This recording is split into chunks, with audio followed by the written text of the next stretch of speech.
ሰላም ቤተሰብ እንዴት አላችሁ?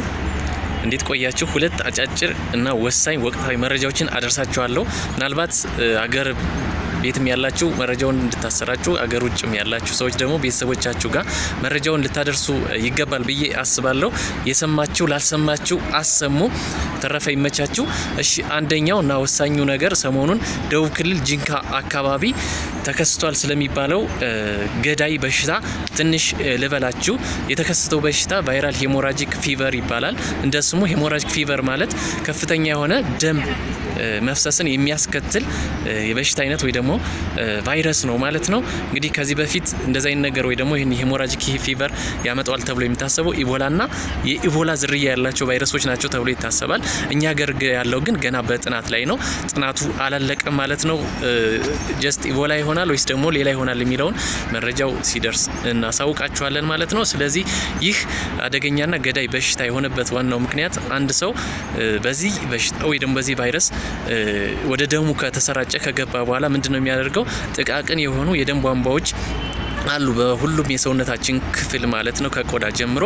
ስለዚህ እነሱን የቆዳ ክፍል የደም ቧንቧዎችን በመጉዳት ኢንጁሪ በመፍጠር ትልልቅ የሆኑ የአካል ክፍሎች ደም እንዳይደርሳቸው በማድረግ ይህ ማለት ኩላሊት፣ ልብ፣ አንጎል እና የመሳሰሉ እንደ አይን የመሳሰሉ ትልልቅ ነገሮች ወይ ደግሞ የሰውነት ክፍሎች አስፈላጊ የሆነ ደም እንዳይደርሳቸው በማድረግ እንዳይረጭ በማድረግ ሰውየው በሾክ በሚባል ወይ ደግሞ ሾክ ማለት የደም ማነስ ዝቅተኛ የሆነ በደም ቧንቧችን ዝቅተኛ የሆነ ደም መኖር ማለት ነው።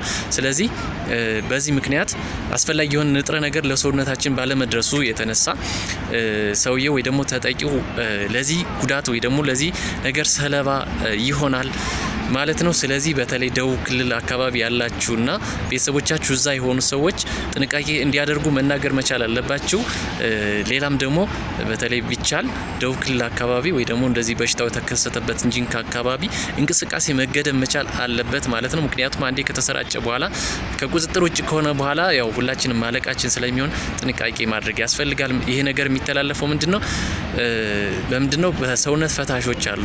እነዚህ በዋናነት አንድ ትልቁና ዋናው ነገር ደም በመንካት ሊሆን ይችላል። ይሄ ለጤና ባለሙያዎች በተለይ። ሁለተኛ ደግሞ በምራቅ ለምሳሌ ብዙ ሰው ምራቁን እንደዚህ እጁ ላይ ምናምን ብር ሲቆጥር ሊሆን ይችላል። በሆነ አጋጣሚ ምራቁን ነክቶ ሌላኛውን ሰው ሰላም ቢለው ወይም ቢነካው ሊተላለፍ ይችላል። ሌላኛው ደግሞ በግንኙነት ምናልባት ሰይመን ወይ ደግሞ የተለያዩ ግንኙነት በሚደረጉባቸው ሰዓት እንደዚህ ንክኪ ካለ ፈሳሽ ከሰውነት ፈሳሽ ጋር ስለሚል ይተላለፋል ማለት ነው። ስለዚህ ጥንቃቄ መደረግ ያለበት አንደኛ ብዙ ጊዜ ያው እስካሁን በወጣው መረጃ መሰረት በትንፋሽ ብዙ የመተላለፍ እንትን የለውም፣ ግን ጥንቃቄ ማድረግ ያስፈልጋል። ማስክ መልበስ ያስፈልጋል።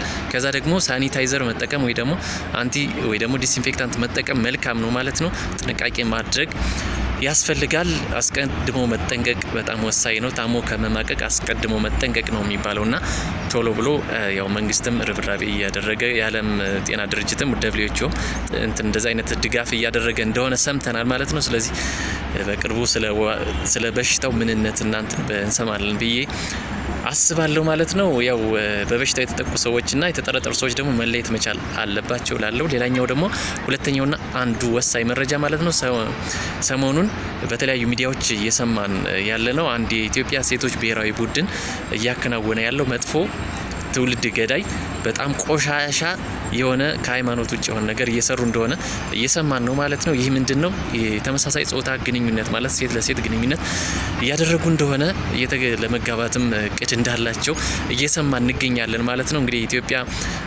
ባላት አቅም የስፖርቱን ለማስፋፋት እያለች በትልቅ ደረጃ የተማሩ ትልቅ ባለስልጣናት ወይ ደግሞ ሐኪሞችም ሌሎችም ዝቅተኛ ደሞዝ እያገኙ እነሱን ከድሃዎች ገንዘብ ግብር እየተሰበሰበ ሌሎችም የተሰበሰቡ ለነሱ በከፍተኛ ደሞዝ እየተከፈላቸው እንግዲህ የሆነ ቦታ ቁጭ ብለው ይሄን ነገር እያስፋፉ ከዚህ በፊት በድብቅ ነው ይከናወናል ተብሎ የሚታሰቡ በሀገራችን አለ።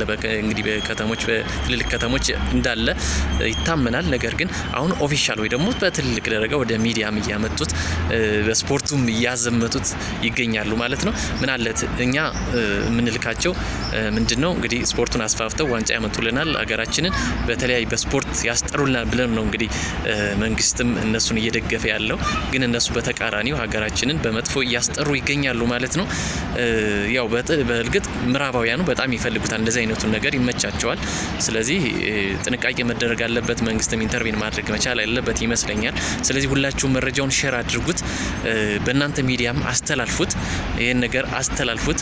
ምክንያቱም ለሁላችን ነገ ለኔም ላንቺም ለአንተም ለሁላችንም ልጆች በጣም ልጆቻችን የሚበላ ነውና ጥንቃቄ አድርጉ። ልጆች ያሏችሁ እንደዚህ አይነት ነገሮችን ላይ እንዳይሳተፉ ወይ ደግሞ ስለዚህ ነገር እንዲሁም የሚሰሙ ከሆነ የደረሱ ከሆነ መጥፎ ነገሩን መናገር መቻል አለባችሁ ማለት ነው።